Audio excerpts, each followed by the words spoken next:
লোকসভা নির্বাচনে 2.5-3 ঘন্টা করে ক্যামেরা বন্ধ ছিল। সেই সময় মৃত ভোটারদের স্লিপ নিয়ে অন্যরা ভোট দিয়েছে। 7 ফেট 8 ফেলের মালদার লোক জলপাইগুড়িতে ভোট দিয়েছে, জলপাইগুড়ির লোক এসে বারাসাতে ভোট দিয়েছে, বারাসাতের লোক এসে ভবানীপুরে ভোট দিয়েছে।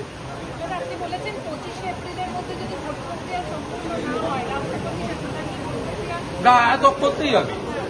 এসআইআর না হলে ভোট হয় না, আর ভোট না হলে এই সরকার গঠন হয়েছিল 5ই মে 2021, 4 মে হচ্ছে লাস্ট ডেট। 4 মের পরে অটোমেটিক করছে, আপনাকে আমাকে চাইতে হবে, এমনি রাষ্ট্রপতি সাথে। No SIR no election. আমি অ্যাপ্রক্স বলেছি বাড়বে বৈষম্যে। ভাই শান্তনু ঠাকুর 1 কোটি 20 বলে। আমি বলছি আমি দীর্ঘদিন ধরে এই রাজ্যে রাজনীতি করি, বহুভূতি লড়েছি। আমার নিজস্ব ধারণা 1 কোটির উপরে যাবে, নিচে যাবে না। কারণ গোটা বর্ডার খোলা, হু করে বাংলাদেশে মুসলমানরা এসেছে, ভরিয়ে দিয়েছে। ভারতীয় মুসলমানদের কোনো চিন্তা নেই, বাংলাদেশি মুসলমানদের নাম থাকবে না। 13 লক্ষ লোককে ডিএক্টিভেট করেছে আধারে, মারা গেছে 13 লক্ষ আফগান লোকসভা নির্বাচন, তাদের নাম তো থাকবে না। 16 লক্ষ ডবল ট্রিপল এন্ট্রি, তাদের নাম তো থাকবে না। এইখানে তো 29 লক্ষ। আমি যা বলছি কিছুটা আধারের উপর দাঁড়িয়ে বলছি, মানে এভিডেন্সের উপর দাঁড়িয়ে। 99 লক্ষ হবে কি 1 কোটি 1 লক্ষ হবে, এটা আফটার এসআইআর।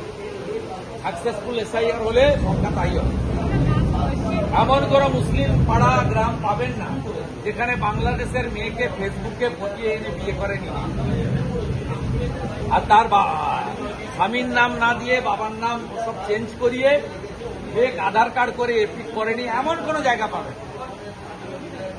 ফেসবুকে পটিয়ে সবকে ঢুকিয়ে এখানে বিয়ে করে নি, আর সব বাবার নাম চেঞ্জ করে, তাদের নাম তো থাকবে না। তো এসআইআর এর ফর্মই ফিল আপ করতে পারে।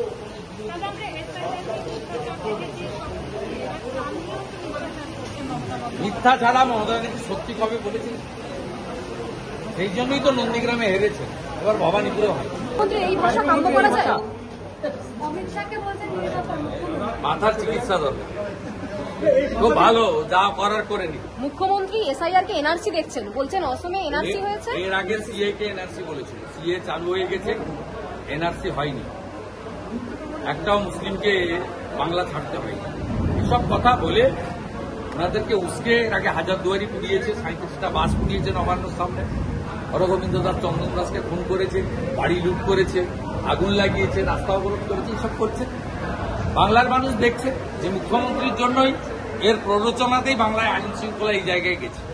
এর জন্যই আদিবাসী নেতা সাংসদের এই রক্ত গোটা ভারতবর্ষ দেখেছে, প্রত্যেকটা বাড়িতে রিয়াকশন। এই যে কার্যালয়ে আপনাদের বৈঠক, বাংলা তো লড়বে, বাংলা লড়বে, বাংলা জিতবে, খালা মমতা হারবে। কার্যালয়ে বৈঠককে বলছে যে ভোটে নাম কাটার জন্য মিটিং। এর আগে তো আনসারুল বাংলার 7 সেকো অ্যারেস্ট হয়েছে হরিহর পাড়ায়, মাদ্রাসা চালাচ্ছে। এসআইআর ভীষণভাবে জরুরি।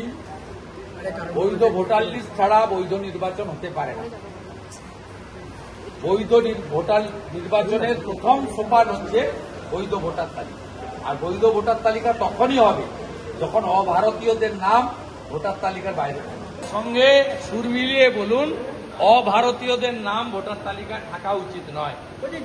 আর একটাও ভারতীয়, সে হিন্দু হোক, মুসলিম হোক, খ্রিস্টান হোক, জৈন হোক, যেই হোক, বিজেপি হোক, তৃণমূল হোক, সিপিএম হোক, কংগ্রেস হোক, তাদের কারোরই নাম বাদ যাবে না, বাদ যেতে আমরাও দেব।